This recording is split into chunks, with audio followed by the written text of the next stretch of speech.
Hello everyone, my name is Claire McGuire. I'm a graduating senior and I was the Mansfield Foundation Fellow in Community Outreach. I did my internship in Minneapolis, Minnesota, and I worked for the Institute for Trafficked, Exploited, and Missing Persons. That's a mouthful. We usually refer to ourselves as ITEMP. Now, ITEMP is a subsidiary of the God's Child Project, which is a 501c3 nonprofit organization that focuses on international aid projects. So what the God's Child Project was trying to do is break the bitter chains of poverty through education and formation. That was our logo. ITEMP, which is specifically focused on human trafficking prevention and rehabilitation of victims from human trafficking, is under the auspices of the God's Child Project and was started in 2009 by the founder of the project named Patrick Atkinson. This photo is of our sign out front of our Minneapolis office. We have offices in 5 different countries, and I was actually working at the newest office, which was in Minneapolis. And this photo now seems kind of boring, but at the time it was really exciting that we got our sign on our office. My job, I had 3 major project areas. First was volunteer outreach. I actually helped write and implement a program that made sure that we stayed in contact with a lot of our volunteers. So we have projects all over the world. Our biggest project site is in Guatemala, which has serious problems with malnutrition and poverty, education, and because of those things, human trafficking. There are incredible expanses of dumps and garbage wastelands, which people go out and they collect bottles or cans for days and days and days for pennies. And this is a major site where people are trafficked. They are victimized, people come and they steal other people and they traffic them. Human trafficking is still a huge issue. So I did a lot of volunteer outreach for people who came and who went to Guatemala, went to our site and helped with rehabilitation of victims, as well as education of children in extreme poverty.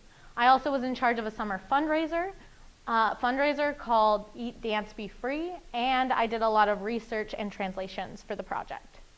So first, the volunteer outreach project that I worked on. This is some art done by one of my site supervisors, Mike Johnson, who's here today. And it's a great program. It's called the Dream Maker Action Committee.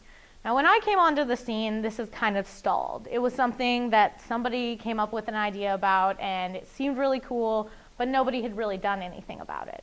So one of my major projects was trying to get this program off the ground. Because you see, we'd send people down to Guatemala or El Salvador for weeks on end. They'd come back, they'd be incredibly impassioned about our cause. They would have all these personal stories, and then they would stagnate and they wouldn't do anything. So part of what we were trying to do as a project was to get those people to stay involved with us, to take more trips down to Guatemala, to reach out to their communities and help us with awareness. So I actually drafted and implemented a 4-part program that was designed to get people involved sooner, keep them involved longer, and hopefully make them reach out to their friends. It was incredibly scary to be writing letters and programs that people were going to be reading, thousands of people were going to be reading, and the editing process for that is very rigorous. The second big project I did was a fundraiser called Eat, Dance, Be Free. Now, this was our major summer fundraiser, and I was one of the point people on this, which was also terrifying because I had thousands of dollars at my disposal from donors to try to create more money. This is an incredibly difficult thing to do, and it was an amazing learning experience. I actually was in charge of it from inception, design, logistics, implementation, every part of the project. This is myself and another intern, Rebecca, who worked on this project at the site the night of the event. It was a gorgeous outdoor venue. It was a sushi place in uptown Minneapolis, and we ended up raising quite a bit of money for ITEMP, which was quite a success, and I was very proud of this.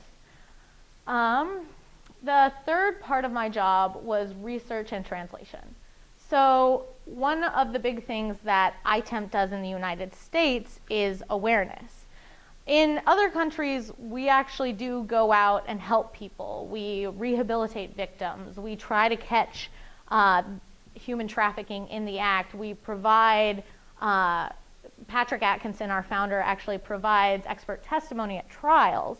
But in the United States, where we supposedly have a functioning police force, we're more here to look at awareness and to try to make sure that people know that this is happening in the United States and abroad. So I worked a lot on research for presentations and preparation. I did a lot of the note-taking and research for our founder, Patrick Atkinson. One of the big places he presented was at the Bracken Oil Workers Expo. Now, this was actually an expo that was happening in North Dakota. Because of the incredible boom in oil in North Dakota, there's been a boom in money in North Dakota. There's also been a boom in young men in North Dakota, and there has not been a boom in things to do in North Dakota. So there, unfortunately, what comes with a lot of this is crime. And what comes with crime is human trafficking. And so we did research, Rebecca and I did a lot of research into the best way to combat human trafficking. And we've actually found that it's from the demand side. So it's incredibly hard to catch human traffickers. It's incredibly hard to prosecute them. But education to people who are potential buyers has shown over and over again to be very effective. When you present somebody with the fact that they're buying a person, that they're participating in slavery, they have a lot harder time doing it than if they think that it's the prostitution that they see on CSI. So we actually did a lot of research into the education on the demand side and found that that was the best way to go about it. And that is what our founder, Patrick Atkinson, actually presented at the expo. So that was an incredibly cool part of my job. I also got to translate from Spanish a lot of victim letters. So we had people who were in our programs rehabilitated in the various countries that we were working in send letters to us of their story. And I got to translate some of those letters and send them out to donors. And that was an incredibly powerful experience. And it tested my Spanish abilities and made sure I kept up on those as well. I also helped look at the supplies for our Guatemalan office and our El Salvadorian programs and translated what we needed and how much we would need to donors. What I learned that human rights is certainly what I'm most passionate about, and that there are career options in this area, which is something that I wasn't too sure about before I had this experience. I got to work with all kinds of people who did all kinds of things in human rights, and I learned that this is certainly what I want to do. I also learned that nonprofit work, I don't think it's really for me.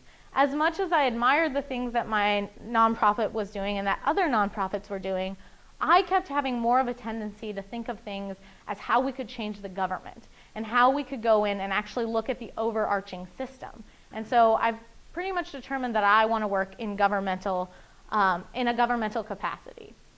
I also learned an incredible amount about human trafficking and human rights violations that go along with severe poverty and how our world deals with those, as well as learning all the things about working in an office, a new city. It was an incredible experience all around. I have special thanks to give to first the Mansfield Foundation, which made this experience possible for me.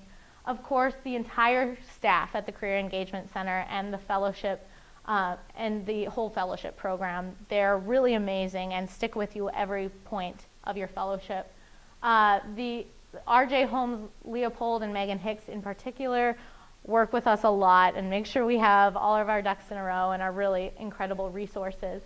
The staff at iTemp, especially John Oakstad, Katie Wolf, and Mike Johnson, my site supervisors, they were all amazing to work with and have provided me with a lot of networking and professional contacts.